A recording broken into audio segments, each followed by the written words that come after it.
Ayo, segera download Quran Tadabbur, tafsir dalam genggaman Anda.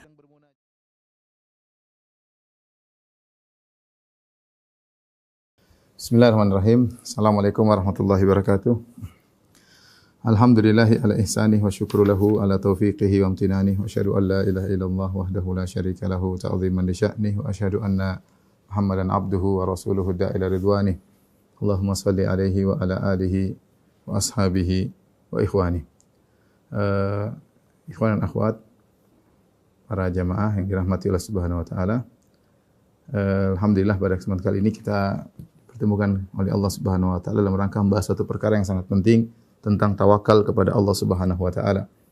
Kita tahu bahwasanya tawakal ada yang mengatakan adalah puncak daripada peribadatan adalah tawakal. Sebagian salaf mengatakan tawakal adalah nisfuddin, setengah daripada agama ya. Karena Allah berfirman fa'budhu wa tawakkal alaih. Beribadahlah dan bertawakal. Yaitu ada bagian ibadah, ada bagian tawakal. Seakan-akan agama ini dibangun di atas ibadah dan tawakal. Dan itulah yang kita sebutkan setiap hari dalam solat kita, iyyaka na'budu wa iyyaka nasta'in. Hanya kepada Engkau lah kami beribadah ya Allah. Wa iyyaka nasta'in, dan hanya kepada Engkau lah kami mohon pertolongan. Itulah tawakal. Tawakal. Jadi tawakal adalah nisfuddin, setengah daripada agama. Saking agungnya tawakal sampai ketika Nabi SAW menyebutkan tentang golongan yang masuk surga tanpa hisab, mereka adalah orang-orang yang bertawakal kepada Allah Subhanahu wa taala. Yaitu ketika Nabi mengatakan wa ma'ahum sab'una alfan yadkhuluna jannata bighairi hisabin wala adzab. Di antara umatku ada 70.000 orang yang masuk surga tanpa adab dan tanpa hisab. Maka para sahabat bertanya, siapa mereka ya Rasulullah? Maka Rasulullah SAW menjelaskan, humul ladzina la yastarqun wa la yaktawun wa la yatatayyarun wa ala rabbihim yatawakkalun. Mereka adalah orang-orang yang tidak minta untuk diruqyah. Mereka adalah orang yang tidak minta untuk diobati dengan kai, dengan besi yang dipanaskan. Mereka adalah orang yang tidak mengkaitkan nasib sial dengan apa yang dilihat dan apa yang didengar. Dan mereka bertawakal kepada Allah Subhanahu wa taala. Dan tawakal inilah yang menjadikan mereka tidak minta diruqyah. Kesempurnaan tawakal mereka menjadikan mereka tidak minta itu diruqyah. Kesempurnaan tawakal mereka menjadikan mereka tidak minta untuk diobati dengan kai, besi yang dipanaskan. Dan karena kesempurnaan tawakal mereka, mereka tidak bertatayyur. Sehingga jadilah sifat utama orang-orang yang masuk surga tanpa adab dan tanpa hisab adalah tawakal kepada Allah Subhanahu wa taala. Dan tidaklah seorang memiliki tawakal yang tinggi kecuali hatinya sudah terpenuhi dengan tauhid ya. Dengan tauhid, yaitu dengan ibadah yang kuat ya, meyakini bahwasanya Allah Subhanahu wa taala dialah pengatur alam semesta ini. Idza arada syai'an an yaqula lahu kun fayakun. Jika Allah berkehendak maka dia tinggal mengucapkan kun, jadi, maka jadilah. Dia tahu seluruh urusan di bawah kendali Allah Subhanahu wa taala. Dia tahu segala yang terjadi atas kehendak Allah Subhanahu, dan dia yakin. Dia tahu apa yang Allah kehendaki itu yang terjadi, apa yang tidak Allah kehendaki maka tidak terjadi. Dia tahu Allah bisa merubah segala kondisi sesuai dengan kehendak Allah Subhanahu wa taala. Maka dia pun menyerahkan urusannya kepada Allah Subhanahu wa taala. Karenanya seorang muslim atau seorang mukmin mengisi hari-harinya dengan tawakal. Paling tidak ketika dia melakukan sesuatu dia mengucapkan bismillah. Bismillah itu kalimat tawakul. Tawakal dengan nama Allah. Dia bertawakal kepada Allah Subhanahu wa taala. Ya, mulai dia keluar rumah sampai dia tidur dia bertawakal kepada Allah. Keluar rumah dia berkata bismillahi tawakkaltu 'ala Allah. La haula wala quwwata illa billah. Dengan menyebut nama Allah aku bertawakal kepada Allah, tidak ada daya, tidak ada upaya, tidak ada perubahan satu kondisi yang lain kecuali dengan izin Allah Subhanahu wa taala. Bahkan ketika dia mau tidur dia bertawakal kepada Allah. Subhanakallahumma rabbi bika wada'tu jambi wa bika arfa'u. In amsakta nafsi faghfir laha wa in irsaltaha fahfadhha bima tahfadhu bihi ibadaka salihin. Di antara doa tidur adalah demikian. Ya Allah, dengan Engkaulah aku meletakkan lambungku, dan karena Engkaulah aku bisa mengangkat lambungku. Jika aku tidur kau pegang ruhku, kau ambil ruhku, maka ampunilah diriku. Dan jika kau kembalikan ruhku, maka jagalah jiwaku sebagaimana Engkau menjaga orang-orang yang saleh. Kemudian juga di antara doa tidur ya fawwadtu amri ilaik ya. Nabi mengatakan fawwadtu amri ilaik, ya Allah aku serahkan urusanku kepada Engkau. Bahkan tawakal bukan hanya berkaitan dengan perkara-perkara duniawi. Ya, kebanyakan orang bertawakal dalam perkara duniawi, mencari rezeki bertawakal, mencari jodoh bertawakal, ada permasalahan bertawakal.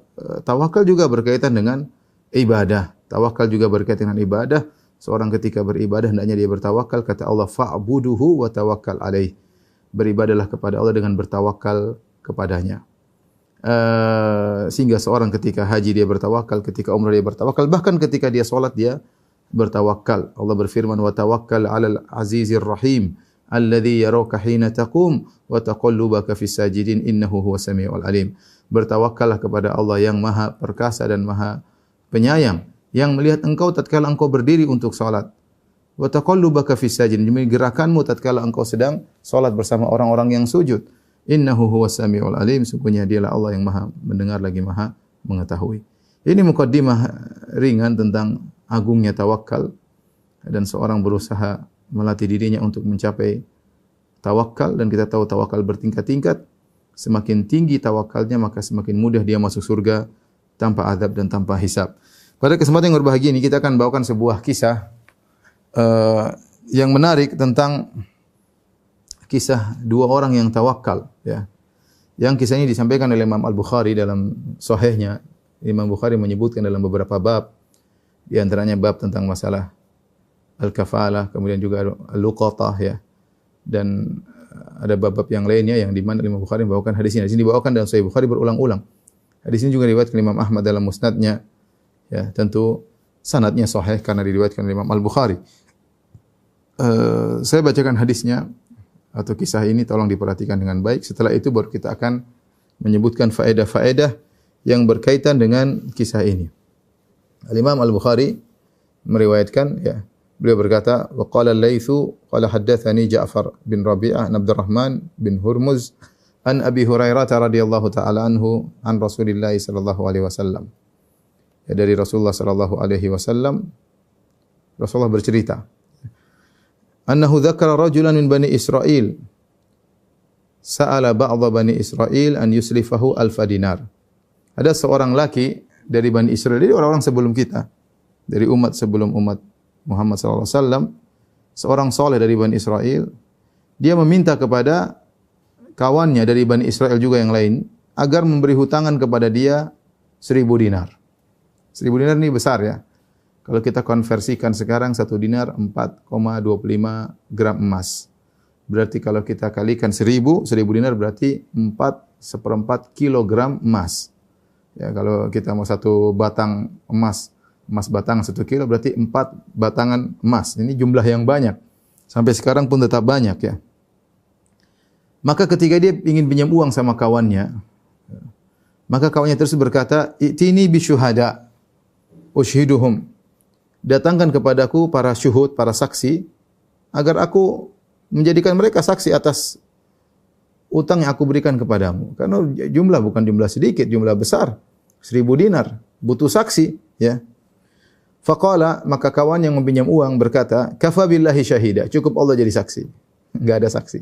Cukup Allah jadi saksi. Qala fa'tini bil kafil.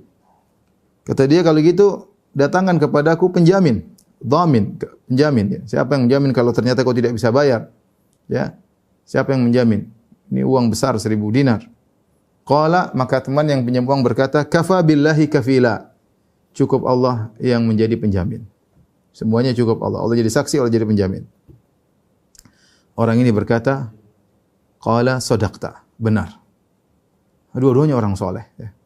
Ketika dia temannya bilang cukup Allah jadi saksi, cukup Allah jadi penjamin, dia mengatakan sadaqta, engkau benar. Fadafa ilaihi ila ajalin musamma, maka dia kasih uang 1.000 dinar dan ditentukan tanggal atau waktu untuk bayar hutang. Ila ajalin musamma, itu pada waktu yang ditentukan dia harus bayar.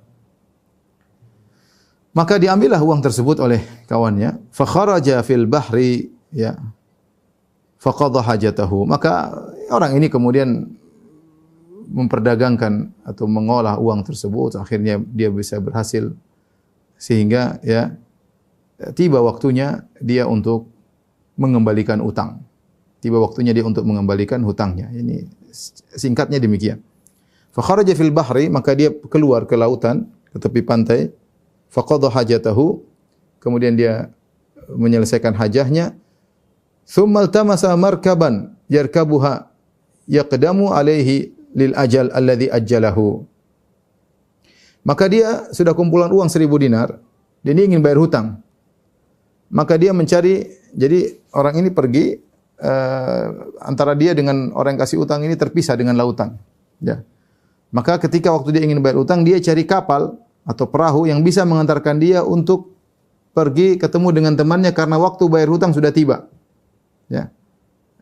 Deadline-nya sudah tiba, dia harus datang kemudian dia bayar utang.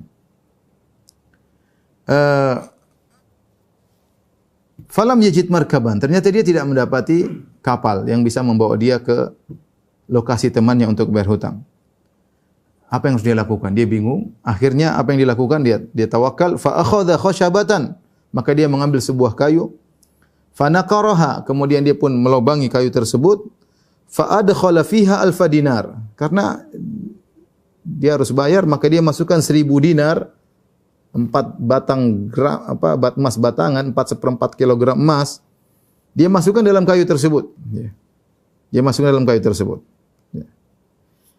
Wa sahifatan minhu ila sahibi. Kemudian dia tulis tulisan. Ini dari fulan untuk antum. Ya, bahwasanya ini pembayaran dari fulan kepada fulan. Ya. 1.000 dinar masukkan dalam kayu, dia masukkan tulisan. Tsumma zajjaja mawdhi'ahu. Kemudian setelah itu dia perbaiki, mungkin dia lem atau apa, dia perbaiki atau dia ikat, ya. Dia tutup lagi kayu tersebut, ya. Tutup lagi kayu tersebut. Tsumma atabiha ilal bahar. Kemudian dia bawa kayu tersebut ke lautan. Ini yang bisa dia lakukan. Faqala, kemudian dia berdoa. Dia berkata, Allahumma innaka ta'lam. Ya Allah, sungguhnya engkau tahu. Anni kuntu tasallaftu fulanan alfa dinar. Engkau maha tahu, aku pernah pinjam uang dari fulan 1.000 dinar. Fasa'alani kafilan. Ketika itu dia minta kepadaku penanggung jawab yang menjamin pembayaran hutang. Fakultu kafa billahi kafilan. Aku bilang sama dia, cukup Allah jadi penjamin. Faradhiya bika. Ternyata dia ridha. Dia ridha engkau menjadi penjamin hutangku. Wa sa'alani syahidan. Dan dia juga minta kepadaku untuk menghadirkan saksi tentang utang piutang ini. Fakultu kafa billahi syahida. Dia ngomong sama Allah. Fakultu kafa billahi syahida. Dan aku berkata cukup Allah sebagai saksi. Faradhiya bidzalik. Dan ternyata dia ridha juga. Engkau menjadi saksi atas utangku kepadanya. Ya. Wa inni jahadtu an ajida markaban. Ya Allah, aku sudah bersungguh-sungguh untuk mencari kapal. Aba'athu ilaihi alladhi lahu. Dan aku berusaha cari kapal untuk mengirim hutangku ini, bayar hutangku kepadanya. Falam aqdir. Tapi aku tidak mampu, tidak ada kapal. Wa inni istauda'tukaha. Dan sungguhnya aku menitipkan, ya, uang ini kepada engkau ya Allah. 1.000 dinar masuk dalam kayu. Dia ngomong sama Allah Subhanahu wa taala. Farama biha fil bahar. Kemudian dia pun lempar kayu tersebut di lautan. Hatta walajat fih. Kayu tersebut masuk ke dalam lautan. Ya. Kayu tersebut ada isinya 4 kilogram emas. 4/4 kilogram emas. Bukan 4 gram, 4/4 kilogram emas. Hatta walajat fih. Kemudian kayu tersebut masuk ke dalam lautan.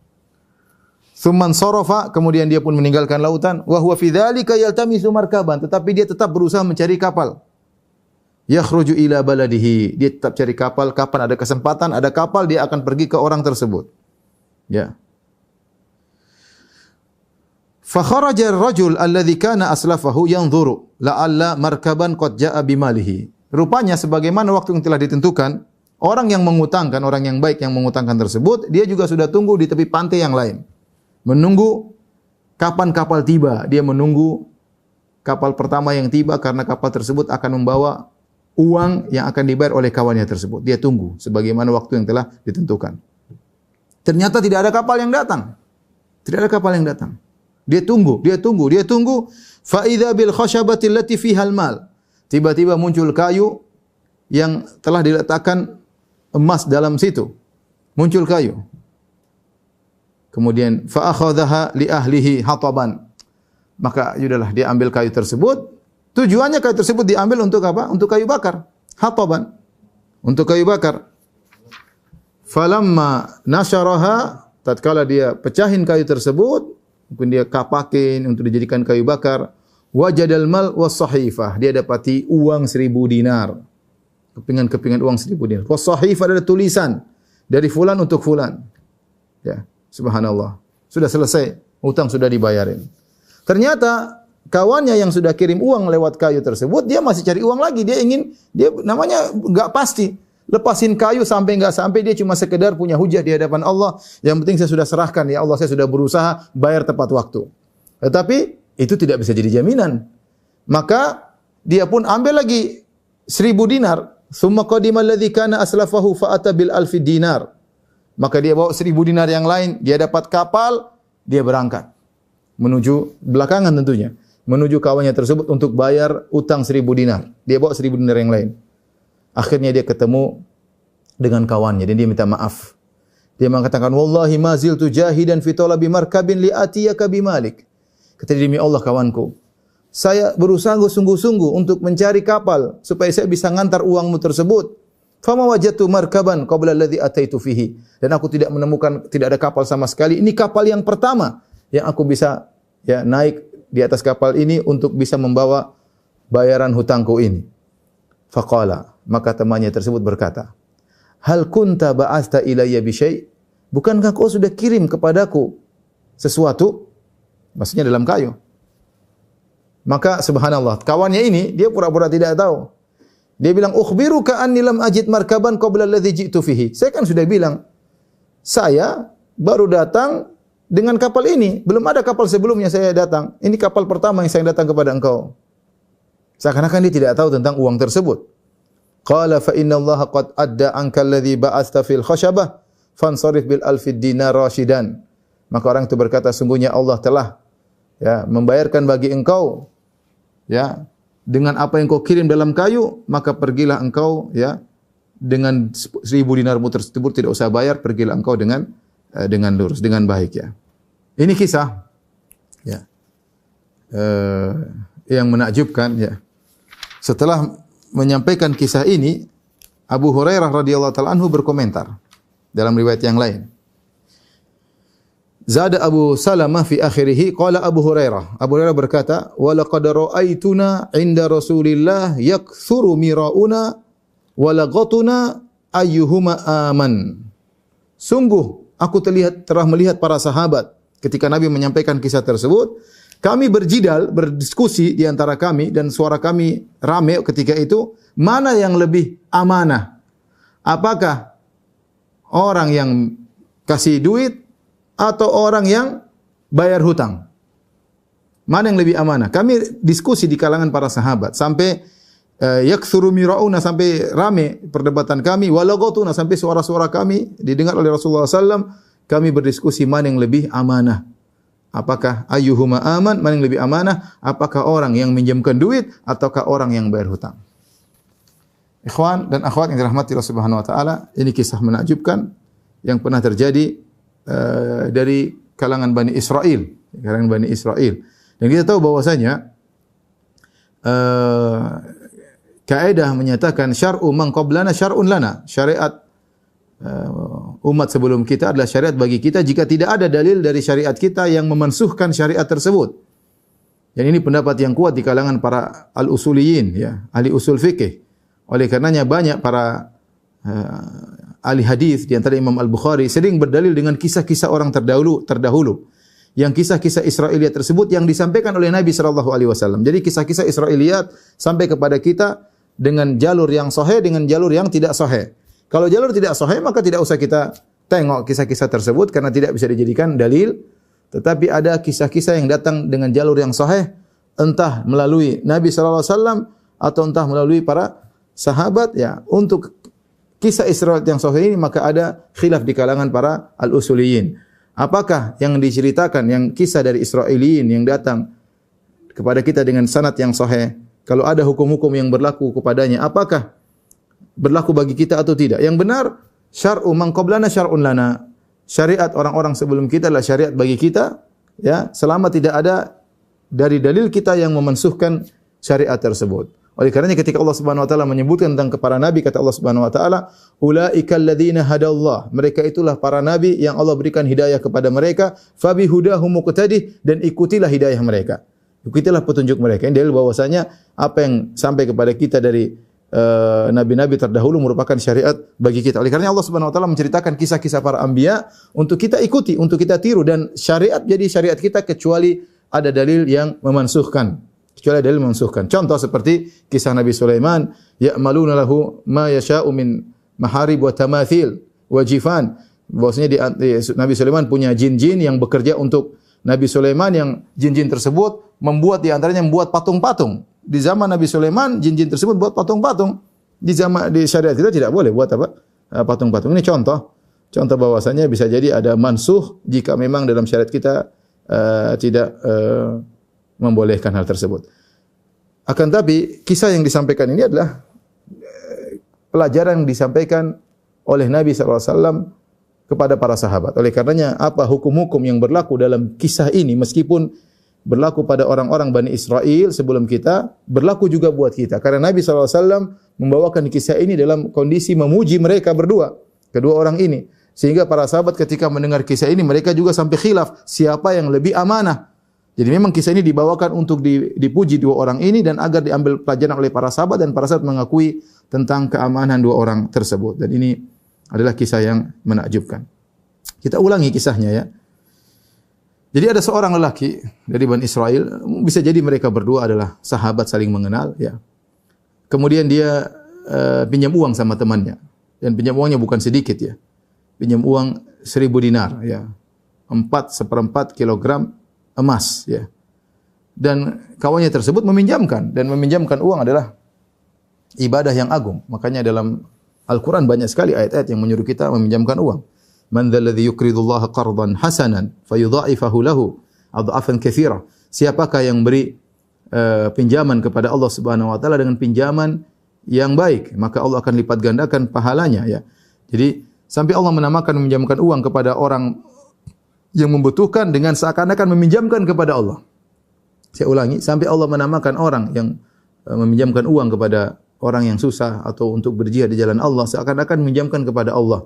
Padahal Allah tidak butuh itu semua, tapi Allah menamakan itu pinjaman kepada Allah agar kalian yakin bahwasanya pahalanya pasti ada. Allah pasti ganti pinjaman tersebut. Allah memposisikan dirinya seakan-akan sedang meminjam. Dan kalau yang pinjam Allah pasti akan kembali karena dia maha kaya ya. Oleh karenanya disebutkan dalam satu hadis riwayat Muslim, ada seorang masuk surga gara-gara suka meminjamkan uang kepada orang. Ya, kata Nabi SAW, talaqatil malaikatu ruha rajulin mimman kana qablakum. Malaikat menerima atau menerima ruh seorang lelaki dari umat-umat sebelum kalian. Maka kemudian malaikat bertanya, "A'amilta minal khairi syai'an?" Apakah kau melakukan suatu kebaikan wahai fulan? Qala la. Kata dia, aku tidak punya kebaikan. Ya, orang ini kayaknya jarang melakukan kebaikan. Ya. Ditanya, kau punya kebaikan enggak? Enggak ada. Qalu, malaikat berkata, tadzakkar, coba ingat. Kau punya kebaikan apa? Dia ingat. Oh, ada dia punya kebaikan satu. Dia mengatakan, kuntu udayunun nas. Aku dulu suka memberi hutangan kepada manusia. Fa amuru fityani an yunzirul mu'sir. Maka aku suruh budak-budakku untuk memberi tanggungan waktu kepada orang yang sulit bayar hutang. Wa yatajawwazu anil musir. Adapun orang yang mudah bayar hutang, saya pun beri keringanan kepada orang yang mudah bayar hutang. Rasulullah berkata, qala Allah azza wa jalla tajawwazu anhu. Maka Allah berkata, maka ampunilah dosa-dosanya. Ya, ampunilah dosa-dosanya.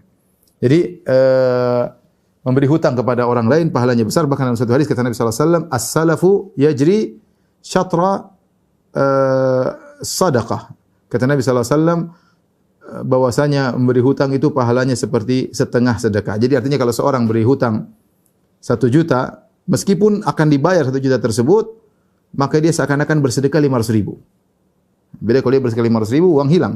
Tapi kalau dia kasih pinjaman 1 juta, sama dengan dia bersedekah 500.000. Kalau dia kasih pinjaman 100 juta sama kawannya, meskipun uangnya akan dibayar kembali, maka seakan-akan dia memberi sedekah 50 juta, setengah dari sedekah. Dan ini adalah ibadah yang mulia. Dan kita tahu ibadah ini zaman sekarang semakin sulit oleh memberi utangan. Kalau ada orang beri hutangan itu orang yang baik, apalagi orang yang bersedekah. Orang yang beri hutangan itu adalah orang yang baik. Kenapa saya katakan? Karena zaman sekarang ini orang sulit mempercayai banyak orang. Mau kasih pinjaman, siapa orang ini ya? Gak gampang ya. Mau dikasih, khawatirnya gak kembali. Apalagi yang minjem miskin, sudah kemungkinan besar 99% tidak kembali. Makanya mau kasih, mikir-mikir. Kalau udah kasih, sudah niat gak kembali ya. Makanya mencari pinjaman di zaman sekarang susah. Makanya banyak orang yang akhirnya terpaksa pergi ke bank konvensional, riba, rentenir. Karena dia tidak menemukan siapa orang kasih pinjam dia uang. Apalagi zaman pandemi, orang semua pegang duitnya. Makanya ya akhi ya ukhti, kalau anta dan anti mendapati ada orang kasih pinjaman, bukan kasih sedekah, bukan kasih hadiah, kasih pinjaman sama antum, itu orang baik. Itu orang baik. Ya. Bersyukur kepada Allah ada orang mau kasih pinjaman. Dan kalau kita punya rezeki, kasih pinjaman, ini pahalanya besar ya. Bahkan tadi inna salaf yajri majra syatri sadaqah. Sungguhnya utang, memberi hutangan itu pahalanya seperti setengah sedekah. Maka orang ini tidak main-main, dia dipinjamin uang atau dia pinjam uang dari kawannya 1.000 dinar. Ya, bagaimanapun meskipun dia kenal 1.000 dinar bukan uang sedikit. Maka dia minta didatangkan syuhada. Ya, dan ini sunnah Nabi sallallahu alaihi wasallam sebagaimana Allah sebut dalam Al-Qur'an, ya ayyuhalladzina amanu idza tadayantum bidainin ila ajalin musamman faktubuh. Wahai orang beriman, jika kalian saling ada utang piutang maka suruh catat, Allah suruh catat. Allah berkata wastashhidu syahidaini min rijalikum, dan datangkan 2 saksi. Jika ini masalah hak hukukun nas, hak orang, maka sunnahnya dicatat, bahkan datangkan saksi. Ini sunnah, tidak wajib. Tapi itu penting ya. Kenapa? Kalau ada pencatatan, ada saksi, maka orang tersebut seandainya mau jahat enggak jadi jahat ya. Karena dia tahu dicatat dan ada saksinya. Ya. Maka orang ini menjalankan suatu yang baik, dia bilang, "I'tini bisyuhada," datangkan para saksi. Usyhidum, aku akan menjadikan mereka saksi atas hutang yang kau pinjam dariku. Tapi apa jawaban orang ini? Kafabillahi syahida. Cukup Allah yang jadi saksi. Subhanallah. Berat ini 4 batang emas, 4 kilogram emas. Allah jadi saksi. Subhanallah. Tapi orang ini rupanya orang soleh. Dia terima. Dia ridho Allah jadi saksi. Padahal ini bukan uang sedikit. Bukan 100.000, bukan 200.000. Ya, bukan 1 juta. Ya. Coba kalau dikonversi sekarang berapa? Coba dihitung. 1 gram emas berapa? Ya Kemal, ini dihitung berapa? 1 gram emas berapa sekarang? 600, bukan 1 juta. 1 juta, ya. 1 juta kali 4.000 berarti 4 miliar. 4 miliar 250 juta. Kalau 1 gram emas 1 juta, berarti dia pinjam uang kira-kira sekarang 4 miliar 250 juta. Coba ada kawan pinjam uang, ya akhi 4 miliar saya pinjam. Ada saksi? Allah. Itu bercanda. 4 miliar saksinya Allah. Oke, sip. Kecuali orang itu benar-benar orang soleh. Ya. Bayangkan 4 miliar tidak sedikit. Pinjam uang 4 miliar. Mana saksi? Mana materai? Enggak ada materai. Saksi Allah Subhanahu wa taala. Mana penjamin? Maka dia tanya, ya, fa'tini bil kafil. Kalau enggak ada saksi enggak apa? Mana penjamin? Kalau kau kabur, kalau kau enggak bayar harus ada penjaminnya dong. Bank apa kayak kalau zaman sekarang kan bank atau apa? Maka iya, atau sertifikat atau aset. Kata dia kafa billahi wakila. Cukup Allah jadi penjamin. Luar biasa ya. Kemudian orang ini berkata apa? Sodakta, engkau benar. Cukup Allah menjadi saksi dan menjadi penjamin. Mungkin mereka berdua sudah saling kenal. Dia tahu kawannya ini orang baik dan dia juga baik, sehingga ketika dia mengatakan cukup Allah jadi penjamin, jadi saksi, maka dia terima ya. Makanya dalam Al-Qur'an Allah mengatakan fa in amina ba'dukum ba'dha falyu'addi alladhi tumina amanatahu. Kalau di antara kalian sudah saling aman, merasa tentram, merasa aman, enggak apa-apa, enggak harus dicatat, enggak harus ada jaminan, enggak ada masalah. Jadi saya katakan tadi masalah hutang piutang, catatan, mencatat, kemudian ada saksi, itu sunnah, ya, itu sebaiknya dilakukan. Tapi kalau sudah saling kenal dekat, tahu betul orang tersebut, maka tidak mengapa. Tidak harus ada jaminan, tidak harus. Sebagaimana mungkin 2 orang ini saling mengenal. Akhirnya fadafa ilahi ajalin musamma, maka dia pun kasih 1.000 dinar ya. 1.000 dinar, kemudian orang itu pun pergi dan dia pun bekerja dan akhirnya dia benar-benar dapat untung. Sampai satu hari tiba waktunya untuk bayar hutang. Luar biasa orang ini. Amanah, amin, luar biasa. dia ingin bayar utang pada waktunya dan dia gelisah. Benar-benar dia gelisah. Dia cari kapal untuk bawa uang tersebut, kapal nggak ada. Dan orang tersebut yakin temannya benar, dia tunggu di pinggir pantai. Dia tunggu. Jadi makanya tadi Abu Hurairah berkata, kita ribut, kita diskusi siapa yang lebih ayyuhuma aman, siapa yang lebih amanah, orang yang kasih atau orang yang yang meminjam ya. Nanti kita juga diskusi mana yang lebih amanah menurut kita ya. Tapi intinya bayangkan dia gelisah, dia cari kapal, dia cari sudah duitnya sudah ada, dia pingin sampai bayar pada waktunya ya. Dan ini amanah ya. Makanya apa kata Nabi sallallahu alaihi wasallam, matalul ghani zulmun ya. Orang yang punya uang terus tidak bayar hutang, zalim. Zalim. Sebagian orang di zaman kita seperti itu, dia punya hutang, dia tidak bayar-bayar. Kalau ditanya mana uang? Enggak ada, uang yang apa namanya di tangan enggak ada. Di ATM enggak ada. Tapi kamu kan punya mobil 3, jual dong. Boleh, karena dalam syariat Islam kalau ada orang sudah waktu bayar hutang dia tidak bisa bayar dan dia tidak punya uang cash, boleh diambil asetnya. Pemerintah boleh ngambil asetnya kemudian jual untuk bayar hutang tersebut. Boleh. Ini sebagian orang tidak bayar hutang, tidak malu-malu. Dia tidak tahu Rasulullah SAW berkata, matalul ghani zulmun. Nunda-nunda bayar hutang adalah kezaliman. Ya. Kalau belum jatuh tempo enggak ada masalah. Tapi kalau ila ajali musamma, tempo sudah dijatuhkan, dia tidak bayar padahal dia mampu, ini zalim. Ini zalim. Selama dia tidak bayar, maka dosa ngalir terus. Argo dosa jalan terus. Argo kezaliman. Dan hati-hati, dosa zalim tidak seperti dosa yang lain. Kata Nabi SAW, az-zulmu zulumatun yaumal qiyamah. Kezaliman adalah kegelapan yang bertubi-tubi, bertumpuk-tumpuk pada hari kiamat kelak. Jangan-jangan karena sikapmu ini menyusahkan orang, kau susah lewat di sirat. Karena kezaliman, ya. Karena kezaliman dan karena kegelapan yang menutupi dirimu pada hari kiamat kelak. Oleh karenanya orang ini benar-benar dia gelisah, dia ingin bayar hutang pada waktunya. Ya, dia berusaha. Dia berusaha dan inilah tawakal. Dia berusaha cari kapal. Ya, kita jelaskan bahwasanya tawakal itu adalah menggabungkan dua hal, yaitu i'timadul qalbi 'ala Allah wal akhdhu bil asbab. Dua hal, yaitu menyandarkan hati kepada Allah Subhanahu wa taala dan yang kedua adalah berusaha ikhtiar. Kalau bahasa kita, mengambil sebab ikhtiar. Sebagaimana sabda Nabi sallallahu alaihi wasallam, "Lau annakum tatawakkaluna 'ala Allahi haqqa tawakkuli la razaqakum kama yarzuqut tayr taqdu khimasan wa taruhu bitana." Kalau kalian benar-benar bertawakal kepada Allah dengan tawakal yang sungguhnya, maka Allah akan kasih kalian rezeki sebagaimana Allah beri rezeki kepada burung. Burung terbang pagi-pagi, ya, kemudian dia berusaha, dia balik sudah bawa rezeki. Burung bertawakal kalau tidak bertawakal, hatinya serahkan kepada Allah sementara dia berusaha. Burung saja yang tidak punya akal, ya akalnya tidak seperti manusia, dia ngerti namanya tawakal harus berusaha. Bukan seperti sebagian orang tawakal tapi tidak berusaha, yang penting saya zikir aja zikir. Enggak, tawakal berusaha. Tawakal berusaha. Oleh karenanya burung pagi-pagi sudah berkicau, sudah terbang loncat dari ranting satu ke ranting lain, kemudian terbang ke sana kemari, sementara sebagian manusia subuh masih ngorok ya.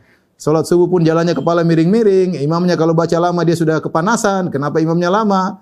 Pulang tidur lagi, ya masih kalah tawakalnya sama burung yang sejak pagi sudah berkicau sana kemari, dia tahu bahwasanya mencari rezeki harus berusaha. Nah, orang ini dia berusaha, dia bekerja, dia kumpulkan uang, saatnya dia bayar hutang, maka dia berusaha mencari kapal untuk mengantarkan uang tersebut, ya. Makanya ya dia berusaha semaksimal mungkin.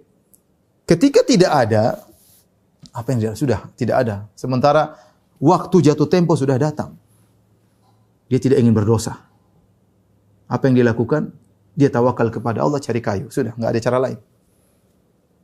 Dia ingin menegakkan hujah di hadapan Allah. Ya Allah, saya sudah berusaha ini Allah. Saya tidak dapat kapal. Ya sudah, ada kayu, saya taruh uang. Allah, engkau yang serahkan, sampaikan kepada dia. Ya. Maka dia cari kayu. Dan dia masukkan uang. Dan ini kata para ulama menjelaskan, seorang ketika bertawakal dia berusaha mengambil sebab, tetapi hatinya jangan bersandar kepada sebab. Hatinya bersandar kepada yang menciptakan akibat, menciptakan sebab dan akibat. Gampangannya kalau kita sakit, kita bertawakal dengan pergi ke dokter. Tetapi jangan sampai Tawakal kita kepada dokter. Ini hanya sebab yang menyembuhkan Allah Subhanahu wa taala dan ini rawan. Betapa sering orang terjerumus dalam hal ini. Dia berikhtiar tapi tawakal hatinya kepada sebab, kepada wasilah, bukan kepada Allah Subhanahu wa taala. Sehingga ketika dia bekerja, dia merasa bahwasanya rezekinya dari bosnya, bukan dari Allah Subhanahu wa taala. Ketika dia berobat, dia merasa kesembuhan dari dokter tersebut. Dan ini salah. Ya, seorang mengatur hatinya bahwasanya kesembuhan dari Allah Subhanahu wa taala. Dokter obat hanya sebab. Dokter obat, tapi dia berusaha bertawakal, berusaha berikhtiar. Ketika seseorang sudah tidak bisa menemukan sebab sama sekali, maka jangan putus asa. Bisa jadi Allah ciptakan akibat tanpa sebab. Bisa. Ya. Bisa jadi Allah ciptakan akibat tanpa sebab. Atau sebab yang sangat kecil tiba-tiba Allah bikin akibat yang besar. Contoh banyak seperti Maryam. Ketika Maryam sudah tidak mampu untuk berusaha, sementara tiba waktu melahirkan Nabi Isa alaihissalam. Nah, bagaimana wanita yang melahirkan dalam kondisi lemah, dalam kondisi kehausan, dalam kondisi kelaparan, maka dia pun bersandar di sebuah batang korma, pohon korma. Kata Allah, "Huzzi ilaiki bijid'in nakhlati tusaqit alaiki rutuban janiyya." Kata Allah, goyangkanlah batang korma. Ya, dia tidak bisa goyang, cuma sentuh-sentuh saja karena enggak mungkin bisa kuat goyang batang korma, tiba-tiba rutop jatuh. Ya, ada usaha kecil. Allah ngajarkan berusaha. Allah ngajarkan untuk berusaha. Tatkala tidak ada usaha pun Allah bisa kasih akibat. Lihat, ketika Maryam dia cuma berada dalam mihrab. Mihrab maksudnya di tempat dia untuk beribadah kepada Allah. Dia tidak kemana-mana. Perempuan yang tanggung dia Zakaria. Wa kaffalaha Zakaria. Yang menanggung dia adalah Zakaria. Tetapi ternyata Allah berikan akibat tanpa sebab. Kullama dakhala 'alaiha Zakaria al-mihraba wajada 'indaha rizqa. Qala ya Maryamu anna laki hadha? Qalat huwa min 'indillah. Innallaha yarzuqu man yasha'u bighairi hisab. Ini contoh akibat tanpa sebab. Zakaria ketika mau ngantar makanan ke Maryam, dia dapati sudah ada makanan di Maryam. Ditanya, "Ya Maryam, anna laki hadha?" Dari mana makanan ini? Dan ini makanan yang menakjubkan kata para ulama, makanan yang buah-buahan yang harusnya tumbuh di musim panas, di musim dingin ada. Atau sebaliknya buah-buahan yang harusnya tumbuh di musim dingin, ketika di musim panas Allah hidangkan bagi Maryam. Ini contoh, Maryam tidak melakukan sebab karena dia seorang wanita, dia berdiam di situ, berzikir, beribadah kepada Allah, Allah kasih akibat tanpa sebab. Jadi Maryam memberikan kepada kita dua contoh. Allah sebutkan dalam Al-Quran. Pertama, Maryam melakukan sebab yang ringan, yaitu ketika dia akan melahirkan, untuk bisa rutop jatuh di pohon, Allah suruh melakukan sebab ikhtiar meskipun kecil. Meskipun hanya kata Allah, "Wa huzzi ilaiki bijid'in nakhli." Bijid'in nakhlati, goyangkanlah pohon korma. Dan kita tahu siapa yang bisa goyang batang korma. Kalau goyang dari bawah enggak bisa, kalau goyang dari atas pun susah. Apalagi Maryam dalam kondisi sakit, perempuan, tapi dia berusaha menggoyangkan, tiba-tiba korma jatuh. Ini dia ada usaha. Terkadang Allah kasih akibat tanpa ada usaha sama sekali, seperti ketika dia di mihrab sedang berzikir, tahu-tahu Allah datangkan makanan. Bahkan terkadang Allah bisa menciptakan akibat yang berbalik daripada akibat yang seharusnya. Contoh, ketika Nabi Ibrahim alaihissalam ditangkap oleh satu kampung, satu negara, semuanya tangkap dia. Dan seluruh satu negara semuanya kafir, cuma dia yang muslim. Cuma dia yang mukmin. Mereka kumpulkan kayu bakar sebanyak-banyaknya. Kemudian mereka menyalakan api yang menyala besar, yang tidak pernah ada api menyala sebesar itu di zaman itu. Sampai begitu banyak kayu bakar, sampai sebagian wanita mengatakan, "Saya bernazar, kalau saya begini saya akan bawakan kayu bakar untuk bakar Ibrahim." Dibutuhkan waktu lama untuk kumpul kayu bakar tersebut. Nabi Ibrahim ditahan. Setelah itu dibakar kayu tersebut, kemudian Nabi Ibrahim dilemparkan di tengah lautan api. Oh, sebab apa lagi yang bisa dia lakukan? Enggak ada, sudah enggak bisa apa-apa. Maka ada tawakal. Hasbunallah wa ni'mal wakil. Ya. Ibrahim berkata, hanya Allah lah ya, cukup bagiku dan dia sebaik-baik tempat bersandar. Maka Allah berkata kepada api, "Ya naru kuni bardan wa salaman ala Ibrahim." Wahai api, jadilah kau dingin dan keselamatan. Kita lihat, api sebab membakar. Tetapi Allah bisa balik, sebabnya berbalik. Sebab membakar jadi sebab dingin. Jadi, maksud saya menyampaikan hal ini semua, ikhwan dan akhwat subhanahu wa ta'ala, seorang dalam bertawakal dia berikhtiar. Jika jalan sebab semua tidak ada, masih ada doa. Dan itu termasuk dari ikhtiar. Sudah enggak bisa apa-apa lagi, sudah tinggal doa kepada Allah. Segala pintu sudah tertutup, masih ada pintu doa, masih ada pintu bersandar kepada Allah meskipun tidak ada ikhtiar, Allah bisa menimbulkan akibat. Lelaki ini dia berusaha. Ikhtiar yang bisa dilakukan cuma itu. Apalagi dia tahu lautan yang ciptakan Allah, yang ngatur lautan Allah. Dia yakin akan kekuasaan Allah Subhanahu wa taala, maka dia ambil kayu tersebut, dia bolongin, dia masukin 1000 dinar, 4 kilogram, 4/4 kilogram emas, banyak sekali. Itu bukan jumlah yang sedikit. Kalau kita tadi konversinya sekarang 4 miliar 250 juta. Hanya orang yang mau letar uang situ kemudian lempar di laut. Kalau bukan orang bertawakal, tidak bisa. Maka dia pun masukkan, kemudian dia bicara sama Allah, dia berdoa. Sebagaimana sudah kita jelaskan. Dia berkata, "Ya Allah, sungguhnya kau tahu, aku pernah pinjam uang sama si fulan, 1000 dinar. Ketika dia minta dariku penjamin, aku bilang, cukup Allah sebagai penjamin. Dan dia ridho dengan hal tersebut, ya Allah. Kemudian dia minta dariku untuk mendatangkan saksi. Dan aku berkata, cukup Allah menjadi saksi. Ternyata dia ridho dengan engkau menjadi saksi. Dia ridho engkau menjadi saksi, ya Allah. Dan dia ridho engkau menjadi penjamin. Wa inni jahattu. Dan dia berkata, ya Allah, aku sudah berusaha, ya Allah. Ini jahattu an ajida. Jahattu itu bersungguh-sungguh. Aku sudah semaksimal mungkin untuk mencari kapal untuk aku bisa ngantarin duit ini kepada dia. Falam aqdir, tapi aku tidak mampu. Tinggal doa yang usaha. Wa inni istauda'tukaha, dan aku serahkan kayu ini kepada engkau, ya Allah. Kemudian dia lempar di lautan. Kayunya masuk, subhanallah, masuk. Tidak terapung, masuk ke dalam. Tapi ketika dan kawannya tersebut juga, makanya subhanallah, kawannya tersebut nunggu di sana. Kita bisa renungkan, kawannya nunggu, dia datang tiba di saat waktu yang di mana kayu tersebut akhirnya muncul. Allah atur semuanya. Kayu ini bisa berjalan pada waktunya. Ya, mungkin kayu datang orangnya sudah pulang, tapi tidak, Allah sudah atur sedemikian rupa. Ini banyak kejadian-kejadian bukan kebetulan. Ini tidak ada kebetulan. Semua terjadi alam semesta ini tidak ada kebetulan. Mungkin mata kita melihat kebetulan, tapi tidak ada yang kebetulan. Semuanya sudah diatur oleh Rabbul Alamin. Sampai jalannya kayu ini masuk dalam lautan, ombak yang begitu besar, dan bisa jadi kapal tidak ada yang berangkat karena ombak yang besar. Ya, sehingga dia menunggu kapal enggak datang-datang, kapal tidak berani melewati lautan, bisa jadi karena ombak yang besar. Ternyata kayu tersebut masuk dalam ombak, kemudian dia berjalan, tiba saatnya ketika mau sampai orang ini tiba. Orang ini belum pulang, seandainya kayu ini datang duluan, ya, orang ini mungkin belum datang atau kayu datang terlambat, orang ini sudah pulang. Tapi Allah atur sedemikian rupa sampai akhirnya sama-sama orang itu sedang menunggu, tiba-tiba kayu datang. Kayu itu datang ke hadapan dia. Ya. Kayu itu datang di hadapan dia, ya. Kalau kayunya jauh dia mungkin tidak akan mengambil, tapi kayu itu datang sehingga dia mudah ambil. Dia pun ambil, ya. Sebenarnya ini tawakal yang luar biasa. Dan sebagaimana firman Allah Subhanahu wa taala, ana inda dhanni 'abdi bi, sungguhnya aku berdasarkan persangkaan hambaku. Kita harus melatih diri ikhwan dan akhwat untuk berbaik sangka kepada Allah Subhanahu wa taala. Sungguh persangkaan-persangkaan ini banyak. Adz-dzunun billah, persangkaan-persangkaan tentang Allah itu banyak, yang ngawur, yang keliru banyak. Persangkaan buruk, persangkaan yang tidak-tidak, dan semuanya dzunun kadzibah, semuanya persangkaan-persangkaan dusta. Atau dzunun khati'ah, persangkaan-persangkaan yang salah. Latih diri kita untuk berbaik sangka kepada Allah. Dengan bertawakal kepada Allah Subhanahu. Lihat orang ini berbaik sangka kepada Allah, dan Allah, ya, sampaikan kayu tersebut kepada lelaki tadi. Ya, maka benar, ya, kata Nabi SAW, man akhadha amwalan nasi yuridu ada'aha addallahu anhu.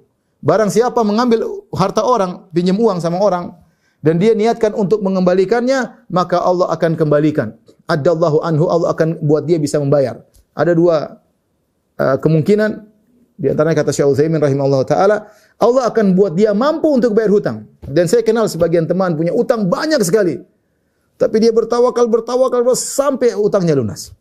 Bahkan kata Syekh Utsaimin, seandainya dia tidak mampu untuk bayar hutang setelah dia berusaha semaksimal mungkin, dia meninggal dunia, maka Allah akan bayarkan di akhirat. Jangan khawatir. Yang penting ketika ngambil duit, niatnya akan bayar. Man akhadha amwalan nas yuridu ada'ah adallahu anhu. Barang siapa yang minjam uang dari orang, niat untuk kembali, Allah akan buat dia bisa mengembalikan. Sebesar apapun. Kalau ternyata dia tidak mampu dan dia sudah berusaha semaksimal mungkin, maka Allah akan ganti pada hari kiamat. Allah yang ngurusin. Adapun ngambil uang, kemudian sudah ada duit enggak bayar-bayar, ya. Atau sudah niat nanti saya bayar. Banyak orang, sekarang orang kasus-kasus banyak, ya. Misalnya si A datang ke si B, wahai B. Dia bohong, B ada proyek ini B. butuh dana sekian, lagi pasar lagi butuh barang ini, B. Gimana butuh berapa? Butuh 1 miliar. Cepat, kalau terlambat kita bisa tersaingi sama yang lainnya. Oh, si B sudah ngiler-ngiler dengan ini akan utangnya, akan keuntungannya 2 kali lipat. Jadi 1 miliar bisa jadi 3 miliar. Oh, dalam berapa waktu? 1 bulan. Wah, semangat luar biasa. Semangat. Pingin 1 miliar jadi 3 miliar. Siapa yang enggak semangat? Si B karena enggak punya uang, dia pergi ke C, pinjam uang. C, ini ada gini, saya pinjam uangmu 1 miliar. Ada proyek gini-gini. Wah, si B sudah bayang-bayangin 1 bulan depan sudah punya uang 2 miliar, mau kawin lagi dan segalanya. Tahu-tahu kemudian pinjam uang dari C, dia kasih uang ke A dan A sudah niat buruk memang untuk nipu si B. Dan ini banyak terjadi seperti ini. Menipu kawan dengan dalil, ini kan ada usaha. Nanti kalau sudah uangnya sudah dihabisin, ini kan investasi. Kalau investasi sama-sama rugi. Ya akhi subhanallah, Allah Maha tahu. Allah Maha tahu. Maka ambil uang, kemudian 1 bulan, lewat bulan-bulan, lewat tahun-tahun, enggak ada duit. Sementara si B ditega terus sama si C. Dan ini banyak terjadi. Memang sejak awal ambil uang tidak ingin kembalikan. Makanya kata Nabi sallallahu alaihi wasallam, "Wa man akhadha amwalan nasi yuridu itlafa atlafahullah." Barang siapa ngambil harta orang, duit orang, pinjam duit orang dan dia tidak niatkan untuk kembalikan, maka Allah akan hancurkan dia. Bisa jadi fisiknya hancur atau dia akan hancur pada hari kiamat kelak. Zalim. Lihat orang ini, karena niat dia untuk mengembalikan uang, Allah bikin dia berhasil. Sehingga dia punya uang 1000 dinar dan dia masukkan dalam kayu tersebut dan akhirnya kayu tersebut sampai kepada orang tadi. Orang tadi kemudian ambil, dia ingin jadikan kayu bakar, mungkin dia enggak punya duit.